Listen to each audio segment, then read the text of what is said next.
Hello, and welcome to today's webcast, The Affluent Entrepreneur, 20 Proven Principles for Achieving Prosperity with Patrick Snow. My name is Nate, and I'll be your event specialist today. If you should need technical assistance at any time, please type your inquiry into the tech support box on the left-hand side of your screen and click on the send button. If you are disconnected from the webcast at any time, you can log in again using the login instructions provided to you. If you cannot log back in with these instructions, please call support at 866-271-7592. We would also like to take any questions that you might have for us today. To ask a question via the web, click on the Ask a Question button, type in your question in the open area, and click on Ask Question to submit. It is now my pleasure to turn the webcast over to Suken Shaw. Suken, the floor is yours. Thanks so much, Nate. Good morning and welcome, everyone. And before we jump into Patrick's presentation, let's do a little quick poll and figure out sort of where everyone's from. So, Nate, if you want to go in there. Who's joining us today? Business owners, employees, entrepreneurs that are starting a business, or are you in transition right now?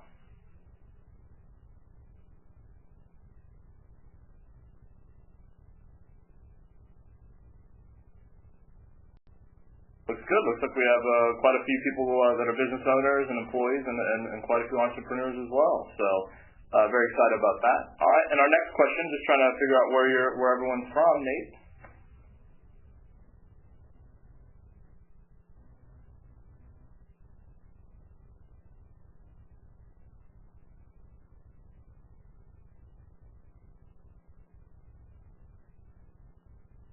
We got a good mix of Nevada covered, and some folks from outside the state as well.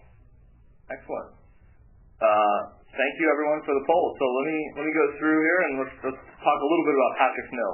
Patrick Snow is an international best-selling author, professional keynote speaker, publishing and book marketing coach, and internet entrepreneur. He first discovered his gift for speaking at the age of 17 while giving the pregame speeches to his high school football team.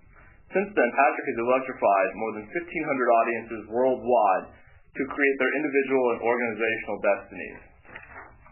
Patrick's destiny message has been recognized on TV and magazines and in major newspapers such as the New York Times.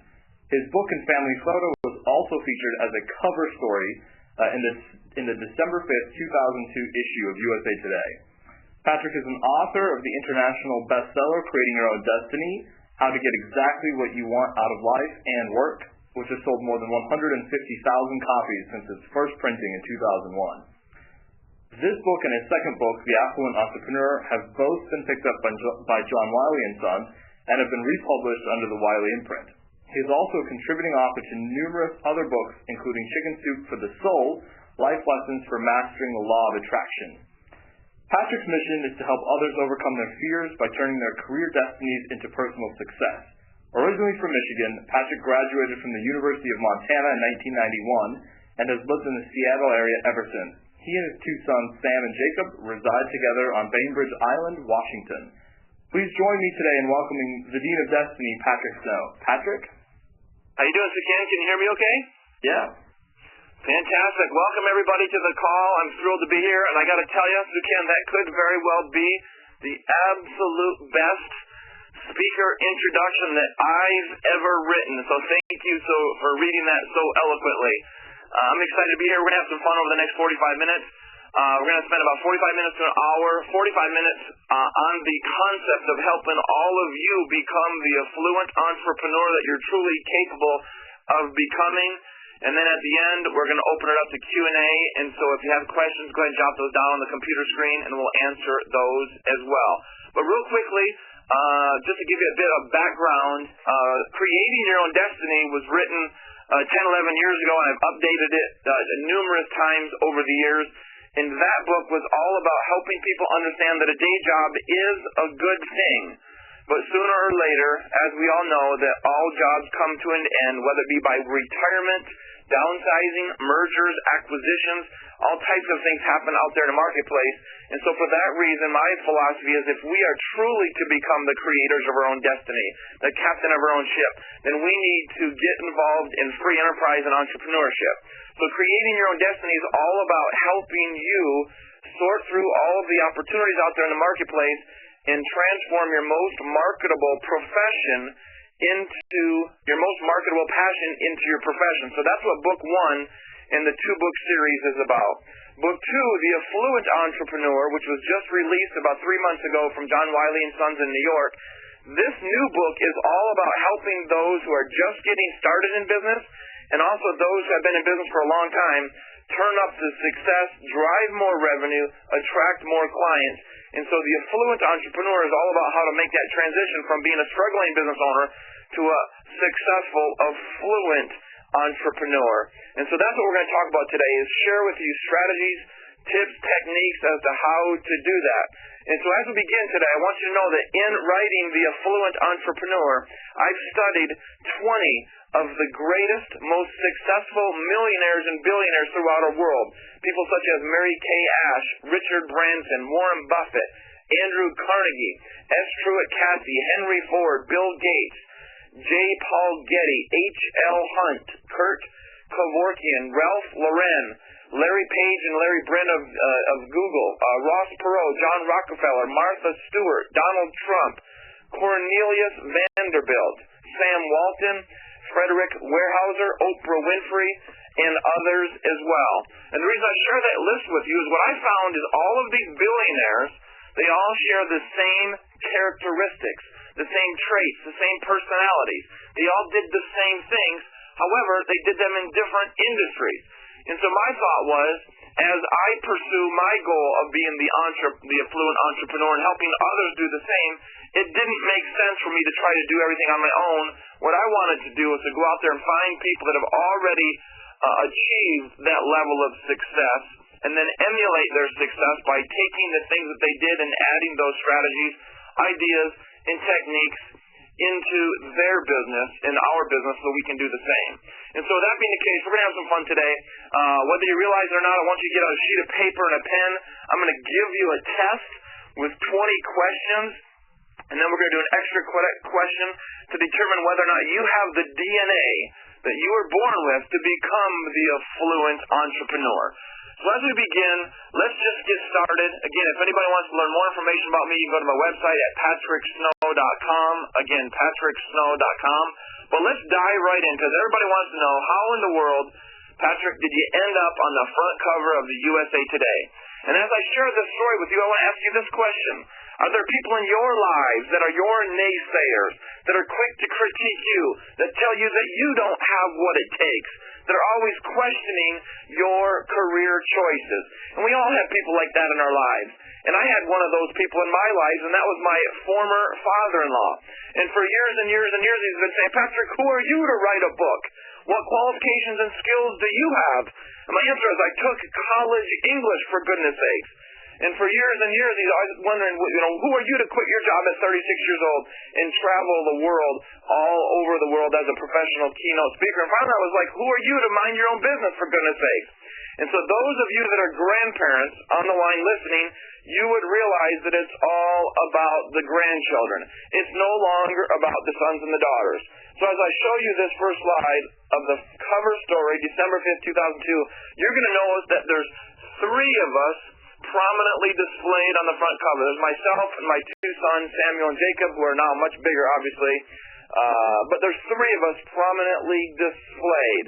And as I shared this story with you, whenever my former father-in-law used to call me up, he'd say, like, Patrick, how are Sam and Jacob doing in school? How are they doing in sports?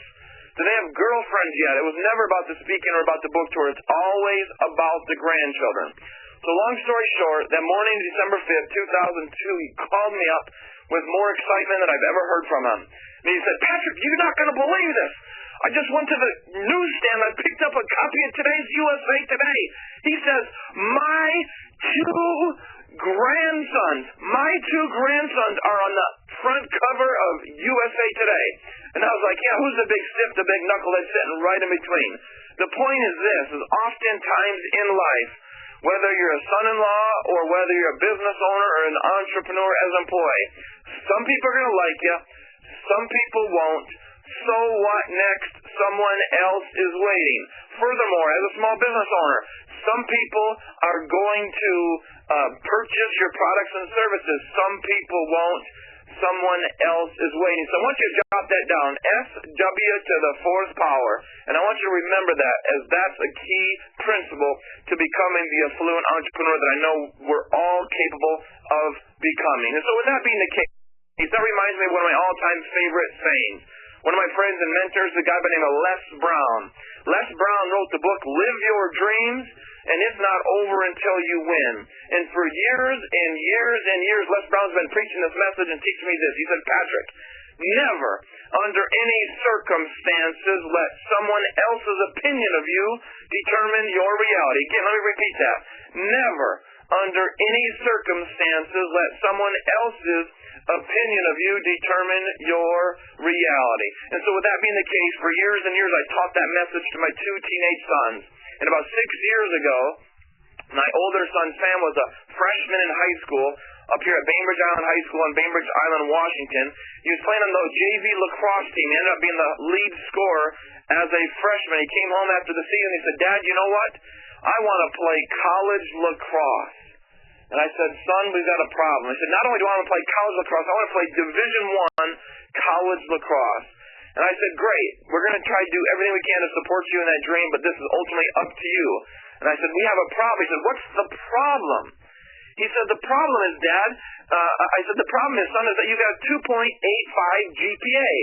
And if you look at the landscape of Division I college lacrosse programs, you're going to find that they're mostly scattered throughout the East Coast, and most of them are private schools, and you're not going to get accepted with a 2.85 GPA. So if you want to pursue this goal, you need to start studying harder than you had ever studied before. And so I saw an immediate change in him. Fall of his sophomore year, he got his grades up by studying harder than ever. Spring of his sophomore year, grades improved. Junior year, in the fall, his grades improved dramatically again. And then the spring of his junior year, he came home with a setback because he ended up with a C- on a math test. And I said, Sam, what are you thinking? A C- on a math test? How are you going to get into a private East Coast school with a C- on a math test? And then he said something to me that I'll never forget. He said, Dad, don't worry about it. I've got it all figured out. Now let me ask you this. How many of you have heard that from your teenager at one time or another? He said that C-, he said that's just one teacher's opinion of me. And so I cracked up when I heard that, and he never let someone else's opinion of him determine his reality. He graduated with a 3.4 GPA. He accepted a Division I lacrosse scholarship to play college lacrosse at Fairfield University in Fairfield, Connecticut. His freshman year, he was the offensive MVP, the lead scorer. They beat Notre Dame that year. They beat Ohio State, and they were ranked in the top 20 at one point during the season. And now he's a junior 2 years later, and they're making a bid for the NCAA tournament this spring.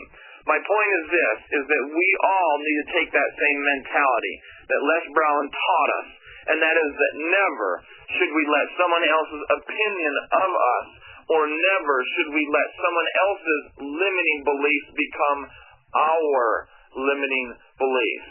And so as we begin today, I want to ask you some questions. And these questions are this. Are you creating your own destiny, or are you creating someone else's destiny? Are you wasting your money, your time, your efforts trying to grow your business as opposed to the way that you should do it by properly marketing your business? And so here are your three choices that we all have. Choice number one is that we can become an employee. And again, I don't want to knock the day job. A day job is a good thing. But as you know, sooner or later, all jobs come to an end. It's just a matter of time. So I look at a day job as a good thing because it provides us the seed money to build our business, to build our dreams. And it's been said that you work 9 to 5 to make a living, but I believe you work 5 to 9 to make a life. So question number one is your first choice. Do you want to be an employee and create wealth for somebody else and ultimately end up being laid off or downsized or merged or something along the lines at some point in the future? That's your first choice. Your second choice is to get into business. And this is what most people do. They get into business and they fail one time after another, after another, after another. And as a result of that, they ultimately become the struggling business owner. So that's choice number two. So choice number three which I want to talk about today, is how we can all become the affluent entrepreneur that we're all capable of becoming. How do we do that? We can leverage technology. We can delegate and outsource things that don't drive revenue to our business. There's all kinds of ways that we can do that, but typically there's 20 things that we need to do in our business, 20 characteristics, 20 strategies, and as we execute those strategies, we all can become the affluent entrepreneur that we're truly capable of becoming. But first and foremost, in order to do that, we need to know exactly where it is that we're going. And part of the challenge in life is so many people have no clue where they're going, and it's been said, if you don't know where you're going, any road will get you there. So we need to have a laser-like focus as to what it is that we want to do. And so that being the case, what I'd like to do is share with you my story real quickly. I'm going to be 43 years old soon. I was born and raised in Michigan, the fourth of 5 children. When I was a young child, my mother and father said, Patrick, you can do anything you want. Any goal, any dream, any vision that you want, you can pursue that as long as you're willing to work hard enough at it. And I remember when I was in the 4th grade, I decided I was going to play in the National Football League. That was my goal. I was going to play in the NFL. And when I was in the 8th grade, my father had me fill out my first goal sheets. And those of you that haven't updated your goal sheets in some time, or those of you that have teenagers that are starting to think about their career, I encourage you to visit patricksnow.com, click on free stuff, and there you can download all the free goal sheets that you want and encourage your children to fill out those goal sheets. And when you do that, great things will happen in their lives and in your life. You must first think it and then you ink it. And when you do that, you will find yourself in a position to become the creator of your own destiny, the captain of your own ship. Because I believe that destiny occurs by choice, not by chance. And you choose your destiny based on the actions that you take. A formula that I like is A equals R, which stands for action equals results. If that's true, I believe that MA equals MR. Massive action equals massive results. And so with that being the case, my story is played football 4th grade, 5th grade, 6th grade, all the way through high school. My senior year, I led the team as an inside linebacker in tackles, interceptions, blocked kicks, blocked punts, fumble recoveries. I was voted first team all-league, most valuable player, captain of the team. I won the sportsmanship award. And some of you are thinking, who is this crazy Patrick Snow? He's got an ego the size of Texas. And I can assure you that I do not have an ego the size of Texas. It's confidence. That's what it is. My mother and father taught me to be a very, very confident individual. But all of those accolades were easy my senior year in football because our team sucked. We were so bad. It was October 1986. We were winless at 0 wins and 8 losses. We were playing another team that was winless at 0 wins and 8 losses. And we had 12 loyal fans at the game that night. And yes, it was parents' night. And when I looked up in the stands, I saw these high school students, and they had this banner, this sign. And it didn't say Sugar Bowl or Fiesta Bowl or Rose Bowl or Super Bowl. The sign read Toilet Bowl. Because whoever lost this game was going to be the worst team in all of mid-Michigan. Well, I've got some news for you. Not only did we lose this game, but we lost in double overtime. And I learned at 17 years old, life is not fair, never has been, never will be. So I went off to play college football, small Division III school called Albion College in Albion, Michigan. And there, I had a career-ending back injury that ended my football days for good. And if I have one regret in my life, the only regret is that 18 years old, I let the team doctor predetermine my destiny. I let the team doctor's opinion of my back injury make my decision for me. And so with that being the case, that's the only regret that I had. And so what I did was I took an inventory of my passions. And an inventory of my passions were simply this. I wanted to determine what is it I loved in life when I was not being a student, not being a son or future, husband or daughter, Father, what are my passions in life? And I'd like to get you to get out a sheet of paper right now. And when you're not being a mother, a father, a son, a daughter, an employee, a business owner, an entrepreneur, write out your top 5 passions. What are they? And I challenge you to take action on those passions, because that's what affluent entrepreneurs do. They pursue their passions. And so for me, my number 1 passion was football. Number 2 was mountain biking. Number 3 was skiing.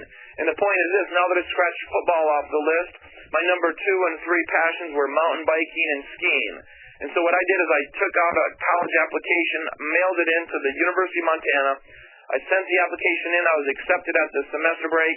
January 1st, 1988, I purchased a one-way Greyhound bus ticket, traveling over 2,000 miles west, starting my life all over again by enrolling into the University of Montana so that I could get my degree. But more importantly, I wanted to mountain bike and ski virtually every day. And there's no better mountain biking and skiing in the world than they're right there in Missoula, Montana. So again, I ask you, jot down your passions. Encourage your children to do the same. Because that's what life is about. It's not about work. It's not about creating wealth. Life is about experiencing your passions and helping other people do the same. So 3.5 years later, I graduated from the University of Montana. I got my degree in political science, and I also studied entrepreneurship, management, and Japanese. I moved to Seattle, Washington. I spent 10 years in corporate sales. I was laid off at 9/11, laid off again in 2002. And with 2 strikes against me, I made a decision. And that decision was never again was I ever going to put myself or my family in a position where I was dependent upon corporate America to provide for my family. And so with that being the case, today I have a new goal. With that being the case, at 36 years old, I quit my job, and I've been traveling around the world as a professional keynote speaker full-time for the last 7-8 years. I work as a publishing coach, book marketing coach, professional speaker coach, full-time. So when I'm not on the road speaking, I'm helping other entrepreneurs write and publish their book and help them launch their speaking, their coaching, and their consulting careers. And so with that being the case, after doing that, today, I have a new goal. And that new goal is, if I can no longer play in the NFL, what do you suppose my new goal is with regards to the National Football League? And with that being the case, Zig Ziglar taught me as a young child that there's 2 types of people in the world. There are wandering generalities, and there are meaningful specifics. When I was a kid, I was a wandering generality. Woulda, coulda, shoulda, had hoped to someday play in the NFL. As an adult, I've become a meaningful specific. So if I can no longer play in the NFL, my goal is to own my own NFL football team.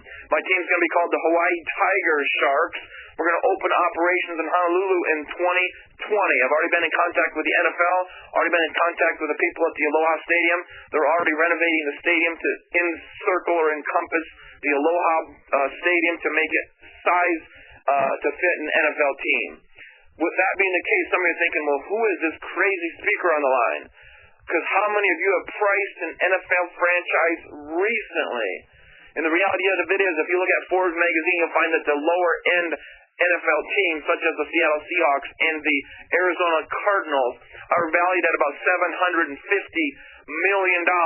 But you look at the higher end franchise, like the Dallas Cowboys, Washington Redskins, New England Patriots, those teams are valued at about $1.5 billion. So here's my question.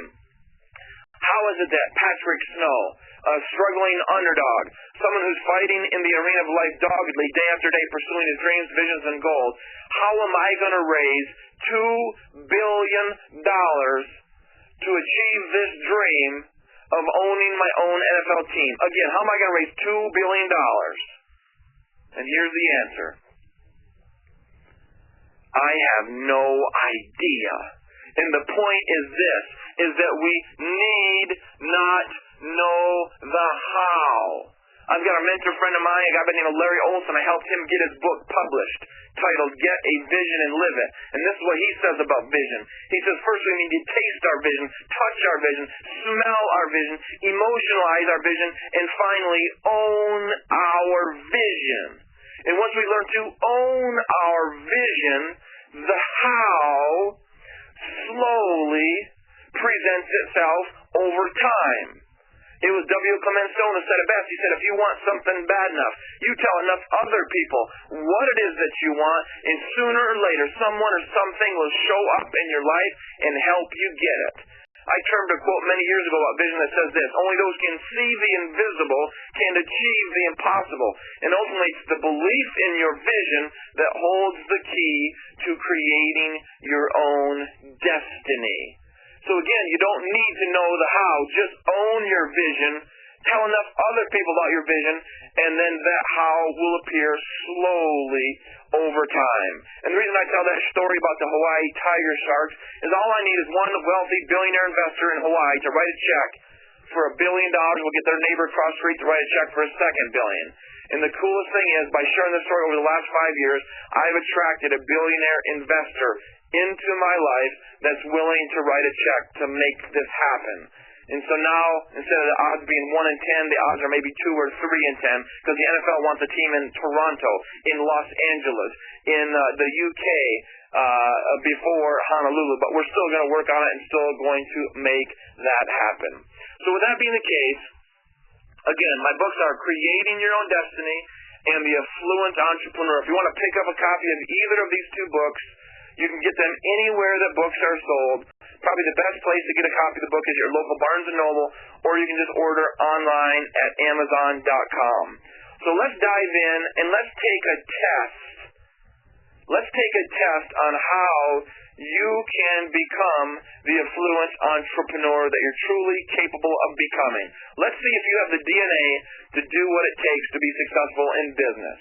And with that being the case, again, Creating Your Own Destiny is all about convincing the employee that the day job is not good enough. So that's the first book in the series. The second book is The Affluent Entrepreneur, and that book is all about helping you, once you get into business, to become successful. So as we take this test, I want you to get out a sheet of paper, and you're going to answer these 20 questions, just yes or no. That's it. Yes or no on these 20 different questions. And then we'll score your test at the end to determine whether or not you have the DNA, that you have the backbone, that you have the skill sets, the experience, the determination, and the personality to become an affluent entrepreneur. Because you might be listening to this call today, and if you fail this test, then I strongly encourage you to keep the day job and understand that entrepreneurship is not for everybody. So again, I ask you to get out your pen and paper, and all you need to do is answer yes or no to these following 20 questions. So question number 1 is this: do you keep your faith and your family as a top priority? Yes or no?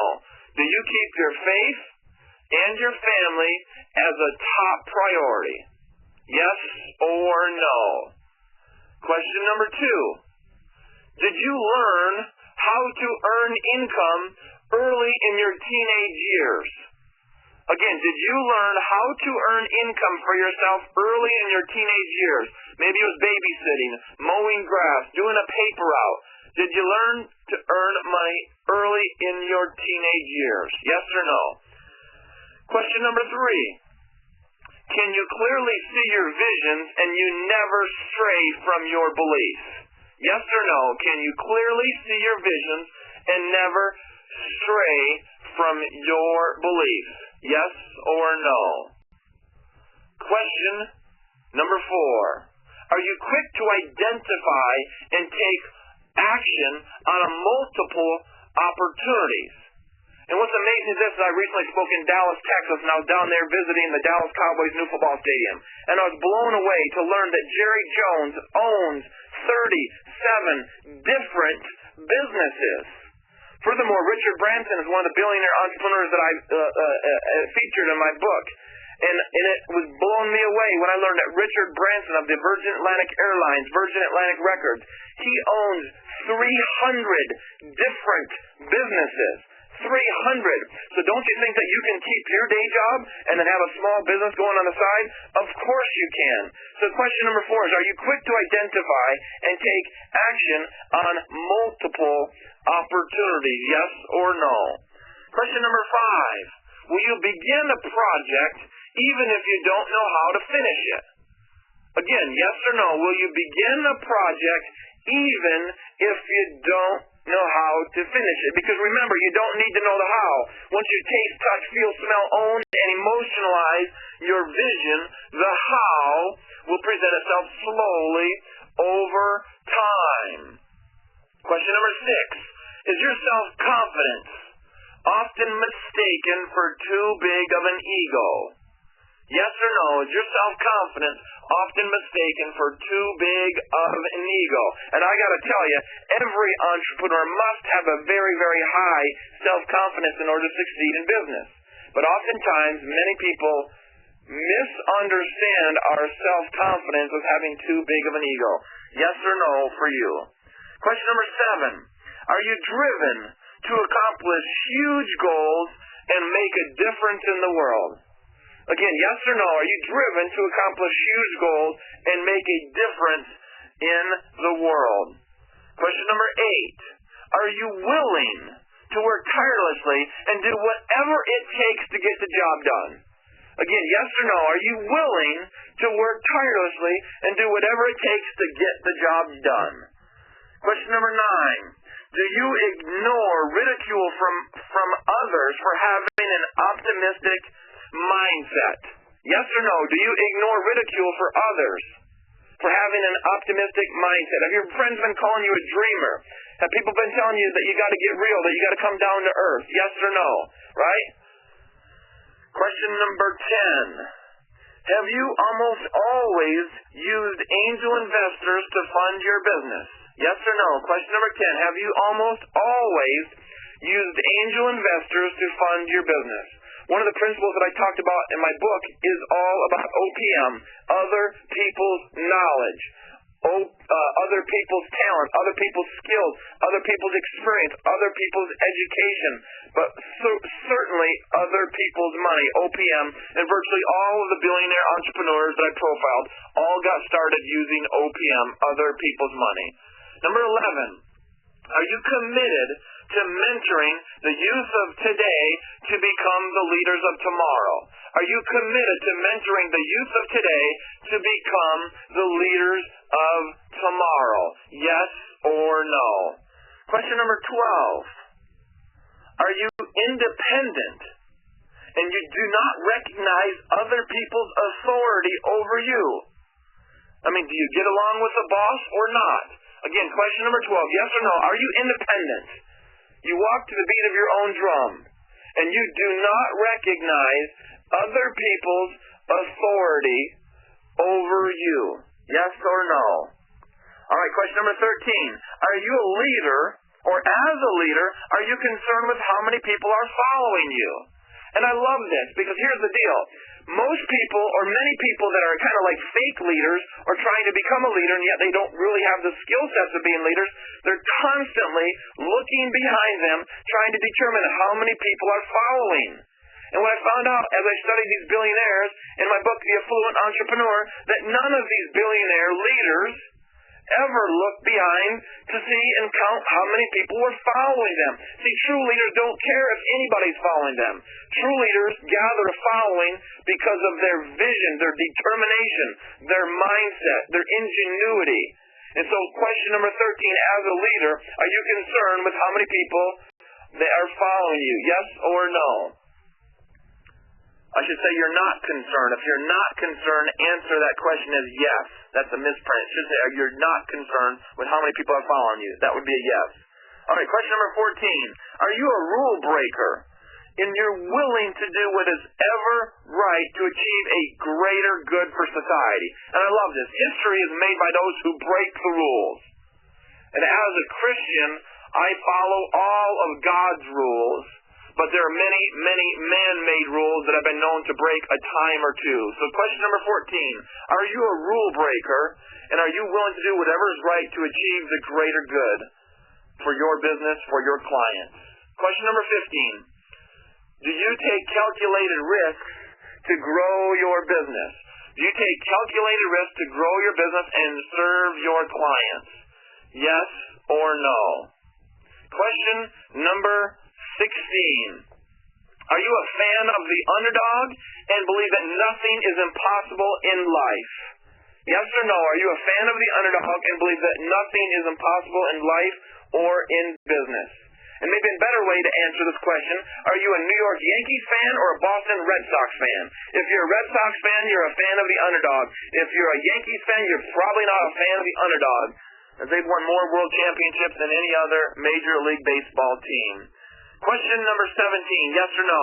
Are you fearless in regards to whatever your missions are in both life and business? Are you fearless in regard to whatever your missions are in both life and business? Question number 18. Do you care less about what other people think of you? Yes or no, you care less about what other people think of you. Right? And it gets back to some will, some won't, so what next? Someone else is waiting. Never let someone else's opinion of you determine your reality. Question number 19. Are you extremely passionate? And yet, because of your passion, you're misunderstood by virtually everyone. And those of you that don't know the entire Nelson Mandela story, I think he was one of the best leaders that's ever walked on our planet. And because of his passions, he was misunderstood by virtually everyone. But he saved a country from civil war because of his passion and his leadership. But yet, most people misunderstood him until he reunified South Africa to take it and make it a world-class country. Question number 20, yes or no? Do you reach out to help other people in need? Yes or no? Do you reach out to help other people in need? Yes or no? Question number 21, and this is a bonus question. So this is a bonus question, so if you get this one right, then you can add another bonus to your score, and it'll help you determine whether or not you have what it takes to become the affluent entrepreneur. So this bonus question is this: do you collect appreciating assets? Yes or no? Do you collect appreciating assets, or are you like most other Americans who just simply collect debt? Now, one of the reasons I added this slide is I do a lot of speaking for a company called Numis Network out of Tampa, Florida. Numis Network markets the highest graded gold and silver numismatic coins in the world, and they help people collect appreciating assets. And so I've become involved with Numis as an executive, and I dabble with Numis on the side, and I'm building my collectible appreciating assets of numismatic gold and silver coins. For more information on that, you can just go to my website, Patrick Snow, click on Biz Opportunity, and there you can learn more. But that's the question. As a bonus, do you collect appreciating assets, or do you collect depreciating assets? So if you collect appreciating assets, then answer yourself yes. Okay, let's get the results. Here are the results. I want you to add up your yes answers. Go back to your notepad, add up your yes answers, and as I'm doing this, I want you to know that every one of these 20 billionaires that I have summarized and I studied in my book, every one of these 20 billionaires, they have these traits. And the traits that I just read, again, can be found in the book. And what I've done is I put together two sections in the back of the book about this.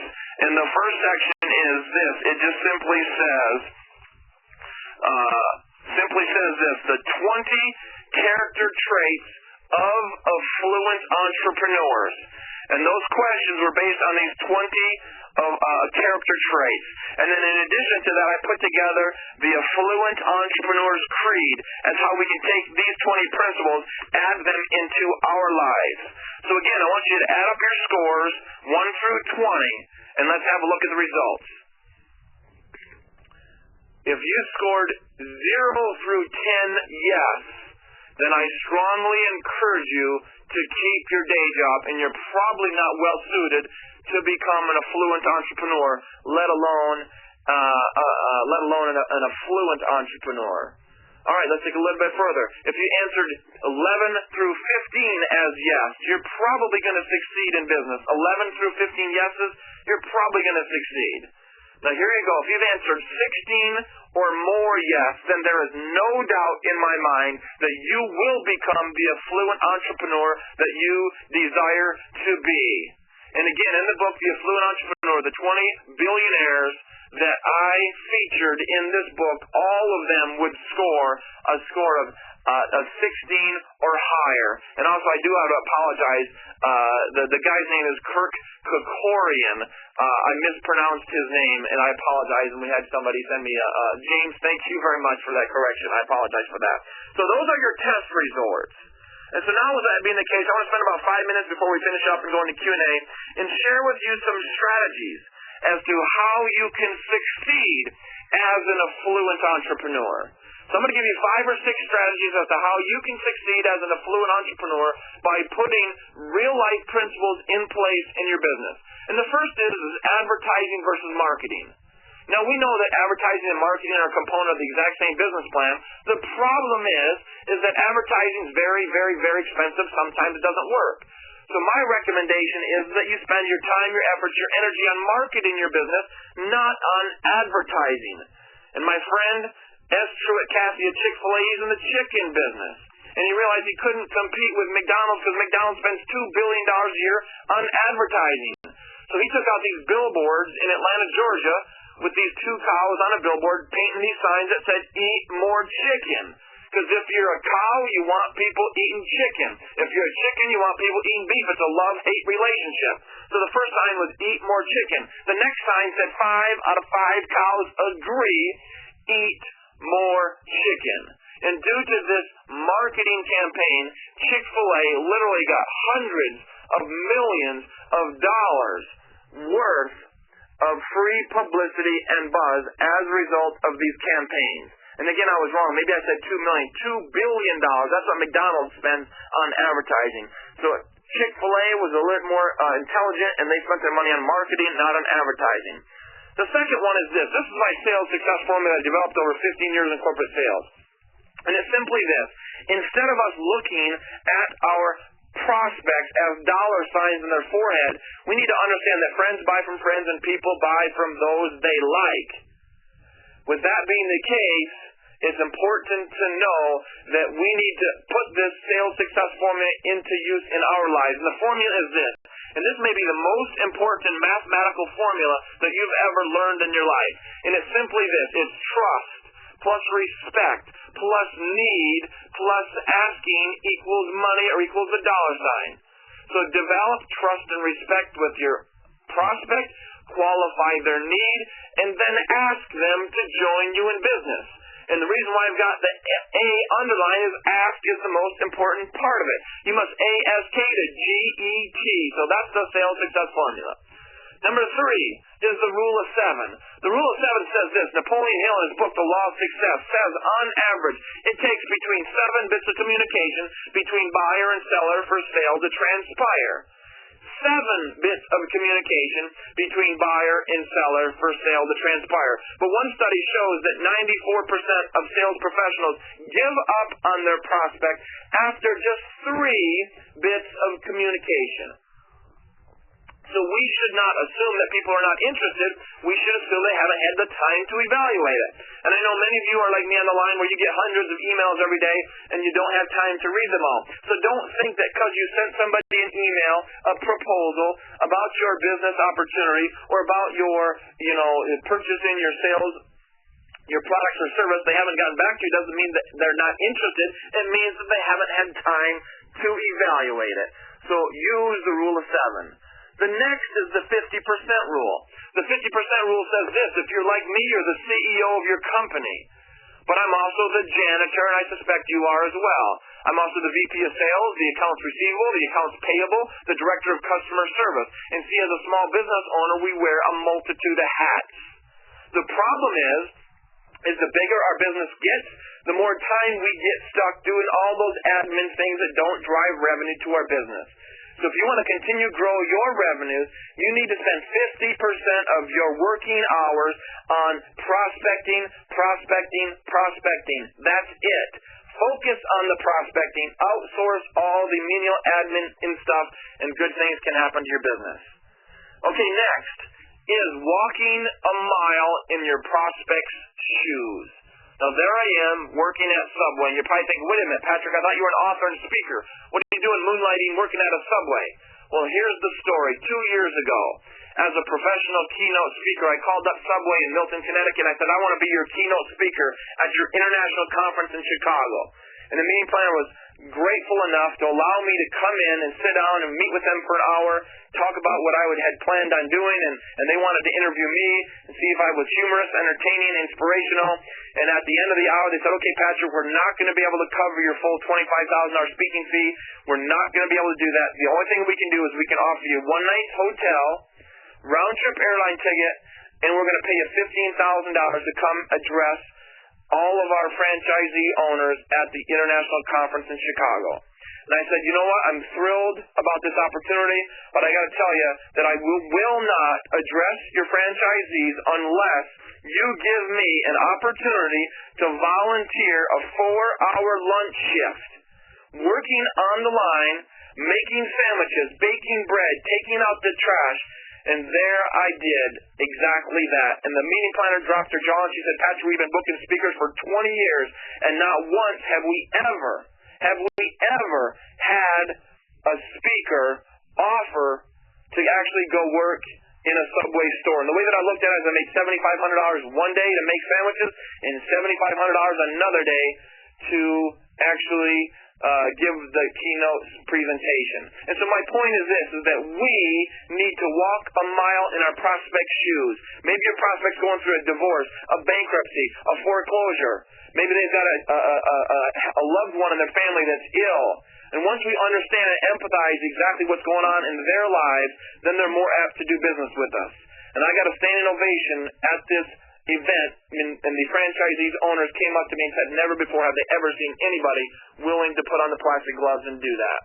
And then finally, there's one last strategy that you can implement to grow your business. And we're going to finish up here in a few minutes, but I got to tell you, I firmly believe this is absolutely, without question, the world's greatest marketing secret. And that marketing secret is this, and that is that you should write and publish your own book and use that book as a hook, as a tool. Use that book as a resource to hand out to your prospects. And as you write and publish and promote your book and use that book as a tool to give to your prospective clients, then you will drive all kinds of revenues to your business for speaking, coaching, and consulting. And so what I've done as a publishing coach, I own a business called bestsellerbookcoaching.com. Again, jot that down, bestsellerbookcoaching.com. And for the last 10 years, I've helped over 250 other entrepreneurs write and publish their book. I serve as their publishing coach, their book marketing coach, their speaker coach, their coaching coach, and their consulting coach. And I firmly believe that nothing will set you aside and set your business aside from your competition than to write and publish a book to promote your business. So anybody here that's listening today that's interested in writing and publishing a book, you can send me an email, patrick@patricksnow.com. Again, patrick@patricksnow.com. I would be thrilled to give you a complimentary 30-minute, no obligation publishing consultation to explain you the good, the bad, the ugly, and how you can take your marketing monies, reallocate those monies into writing and publishing a book, using that book as your primary lead generating tool to grow your business. So in summary, the 6 greatest ways that you can become an affluent entrepreneur is market your business instead of advertise your business. 2, use the sales success formula, trust plus respect plus need plus asking equals money. 3, use the rule of 7, because 7 bits of communication between buyer and seller is what it's all about. 4, prospect 50% of your working hours. 5, walk a mile in your prospect's shoes and understand and empathize the challenges that they're going through. And then 6, write a book, because a business card is a 1-penny lead generating tool. A book is nothing more than a physical website. It's a fat, thick business card. That's all that it is. And those are the 6 principles that I want you to apply to your business. And as you do that, you will become the affluent entrepreneur. Why do you think Donald Trump has written so many books? Because he understands that it is the world's greatest marketing secret. And so with that being the case, I want to finish with this, and it's simply that there's more to life than being the affluent entrepreneur, and that more to life is to develop a higher calling. So what is a higher calling? It's above and beyond being a mother, father, son, and daughter. The higher calling is all about giving back to the world and leaving the world a better place than which you found it. I don't know what your higher calling is. I'm still working on mine, but I challenge you to seek out your higher calling. And there's one person that's walked on this planet these last 100 years that I think has left a higher calling for all of us, and that is the real-life story of Mother Teresa. In 1953, she left one of the wealthiest families to start her convent in Calcutta, India. She dedicated her life to serving the poor, serving the sick.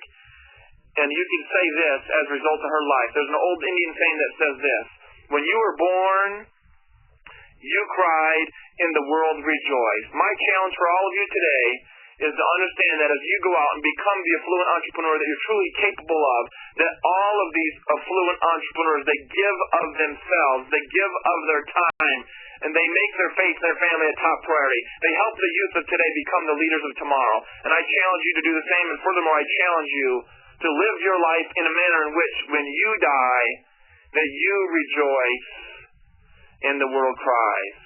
My name is Patrick Snow. I want to thank all of you guys for being on the line today, again, for a complimentary publishing consultation. You can send me an email, patrick@patricksnow.com.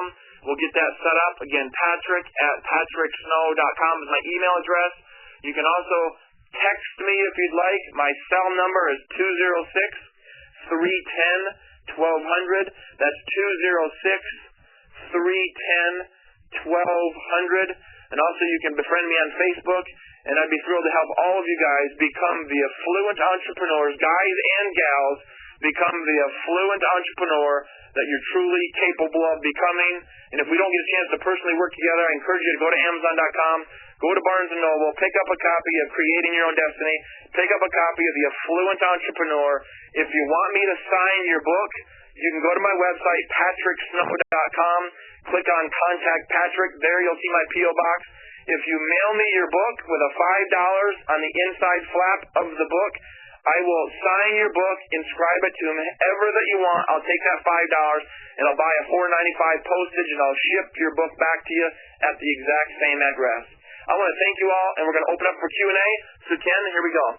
Thank you, Patrick. Thank you so much for the great presentation. A couple questions. So, besides your books, what other books do you recommend that folks could go out today and purchase? Oh my goodness, there's so many great books out there.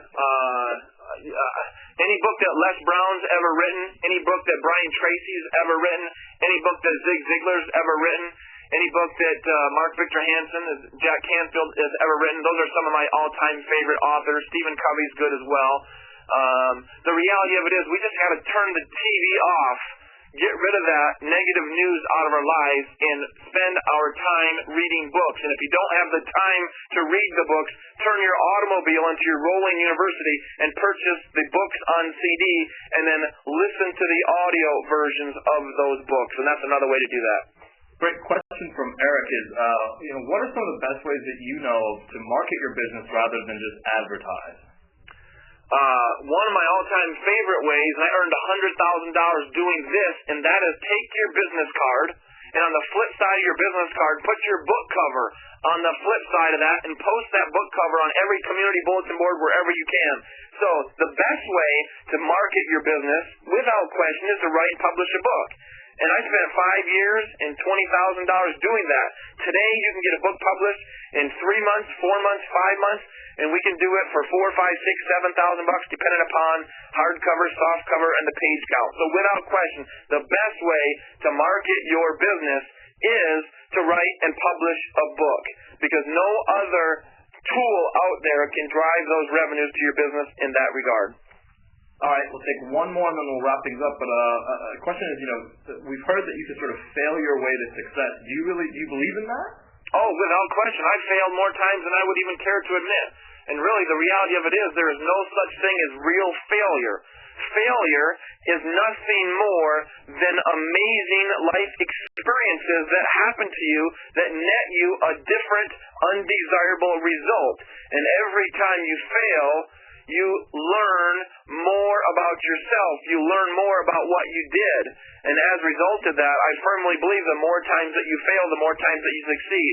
And when you get in and dive in and research, these 20 billionaires in my book, every one of them have failed dozens and dozens and dozens and dozens of times, and that's why they have succeeded.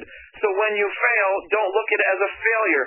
Look at it as an experience that's netted you a result that you didn't anticipate. Take the lessons learned from that and then go forward pursuing your destiny. If you fail 7 times, get up 8. If you fail or get knocked down 10 times, get up 11 times. Does not matter how many times that you fall or how many times that you fail. All that matters is that you rise one more time than you fall. And so with that being the case, I'd like to end this with these 3 questions. Question number 1, if not you, then who? I don't know anybody on this planet that's more capable of becoming the affluent entrepreneur than you.